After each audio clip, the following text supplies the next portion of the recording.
Before Lebanon, I lived abroad as well for a few years. So you can say I have been exposed to a lot of different cultures. And when you've had this sort of exposure, you have this opportunity to see what makes each culture distinct and what are the commonalities. And unfortunately, something that I've seen in most places I've visited is this issue of discrimination. And it does take on different forms in which country you visit.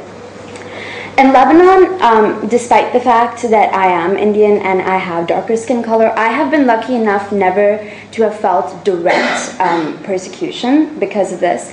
But that is not to say that I haven't experienced it in some way or form.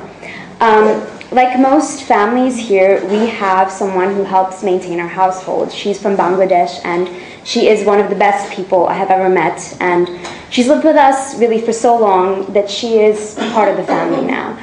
And in getting to know her, she told us these stories about people she worked with before. And it was really astounding to me when she would tell us anecdotes of how she was treated, and almost as if, as she mentioned in the video, she was subhuman. And of course, in theory, this is strange enough, but I actually witnessed this on certain occasions when I'm out with her to go to a supermarket or in a store. There is a very marked difference between how I am treated and how she is treated.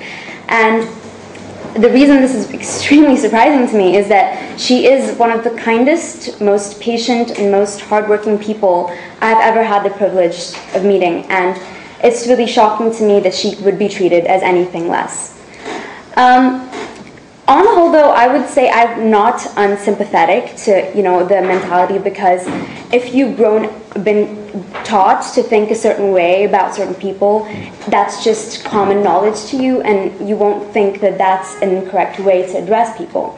I have been lucky enough to have had an education that exposes me to different cultures, to different people, different nationalities, and that is why I have never thought anything except the fact that we are all equal.